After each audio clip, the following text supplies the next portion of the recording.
Moin Moin und herzlich willkommen in der TWS-Sauna, denn es geht mal wieder um Hitze und Feuer. Zwar habe ich euch schon in früheren Tutorials gezeigt, wie man eine Lavaspielplatte baut, Flammenwände bemalt und blitzschnell Feuerkreaturen gestaltet. Aber bei kürzlichen Experimenten mit Kontrastfarben habe ich ein paar neue Möglichkeiten entdeckt, die ich euch natürlich nicht vorenthalten möchte. Zumal sie relativ einfach nachzumachen und damit ideal für Malmuffel sind. Alles was ihr braucht sind einige gelbe, orangene und rote Kontrastfarben plus das entsprechende Contrast-Medium zum Verdünnen. Wer etwas sparen und lieber mischen möchte, braucht nur das helle Yanten Yellow und das kräftig rote Blood Angels Red. Natürlich könnt ihr auch Wasser zum Verdünnen nehmen, aber das GW-Medium sorgt dafür, dass die dickflüssige Contrast-Konsistenz erhalten bleibt. Daneben benötigt ihr noch weiße Tinte, zum Beispiel von Schminke. Außerdem ein paar ganz normale Farben, genauer gesagt ein Schwarz, ein Rotbraun, ein Weiß und ein helles Grau. Um euch die Technik zu zeigen, schnappe ich mir einige Feuerkreaturen von Summoners. Die Modelle sind mit Corax White sprühgrundiert und werden nun komplett weiß bemalt, damit die Contrastfarben gleich schön kräftig leuchten. Grundsätzlich gilt beim Malen von Feuer, die heißesten Stellen sind weiß bis hellgelb, danach geht es entsprechend der abfallenden Temperaturen von gelb zu orange bis hin zu rot.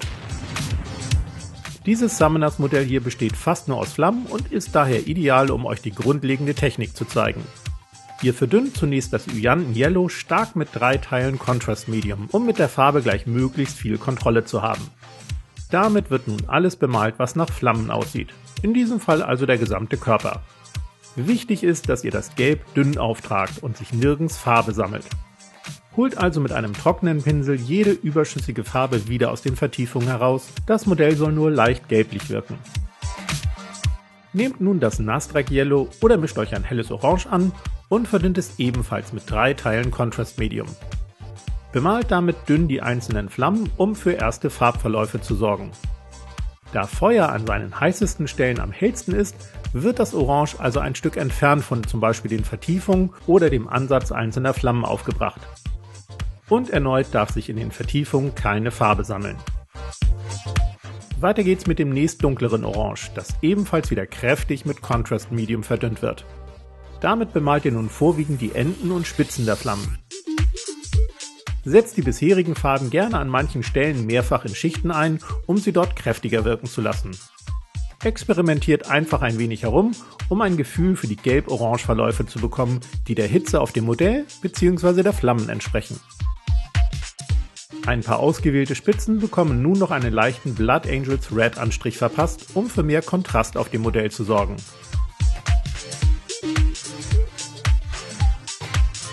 Um diesen Kontrast noch zu verstärken, wird mit einem Schwarz ganz leicht über die Flammenspitzen gebürstet.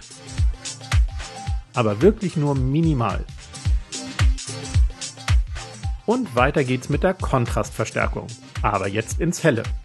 Nehmt die weiße Tinte und verdünnt sie besonders stark mit dem Contrast Medium, um die Deckkraft spürbar zu verringern, etwa im Verhältnis 5:1.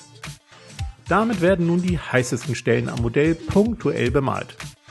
Und zwar möglichst dünn oder ganz nach Geschmack auch in mehreren Schichten. Das Gesicht der Figur möchte ich zum Beispiel hell glühen lassen. Die Schwerter an der Miniatur sollen hingegen dunkler werden, um wieder für einen Kontrast zu sorgen. Daher male ich mit dem Rot-Braun eine simple Lavastruktur drauf und trage dann noch eine dünne Schicht vom verdünnten Yanten Yellow auf, um alles zu verblenden. Und nach ein paar letzten Details und Korrekturen ist dieses Modell auch schon fertig. Die nächste Summoners Miniatur stellt einen Mix aus heißen und kühleren Lavaflächen plus Flammen dar. Als erstes bemale ich daher die erhöhten und kühleren Flächen mit einem dunklen Rotbraun. Ja, das ist jetzt etwas Feinarbeit, aber zum Glück muss das auch alles gar nicht so haargenau werden. Vermischt dann das Rotbraun 1:1 mit Schwarz und bemalt mit dieser dunkleren Farbe dann alle Flächen, die besonders kalt sind.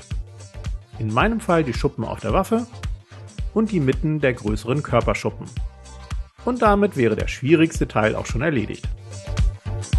Nun wird das gesamte Modell mit stark verdünntem Yanten Yellow bemalt. Genau wie eben bei den Flammen im Verhältnis 3:1 mit Contrast Medium verdünnt.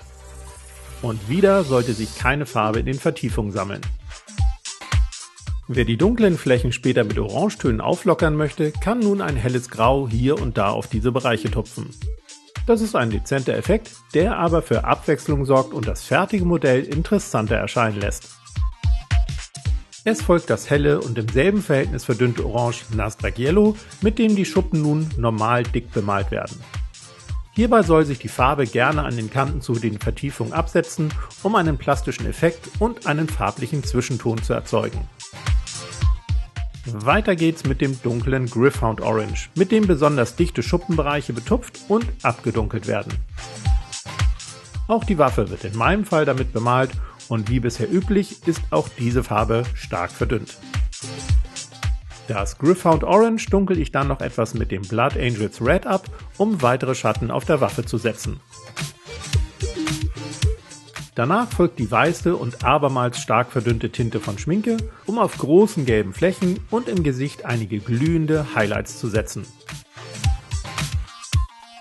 Abschließend werden, genau wie gerade eben gezeigt, noch die Flammen bemalt und ganz nach Geschmack etwas Feintuning betrieben. Sind euch manche Bereiche zum Beispiel zu hell, dunkelt sie einfach mit 1 bis 2 Schichten Yanten Yellow ab. Danach wären die Summoners Modelle dann auch schon bereit, um eine Base-Gestaltung zu erhalten. Wie gesagt, im TWS-Archiv findet ihr einige weitere Anleitungen, um Flammen und Feuer zu malen.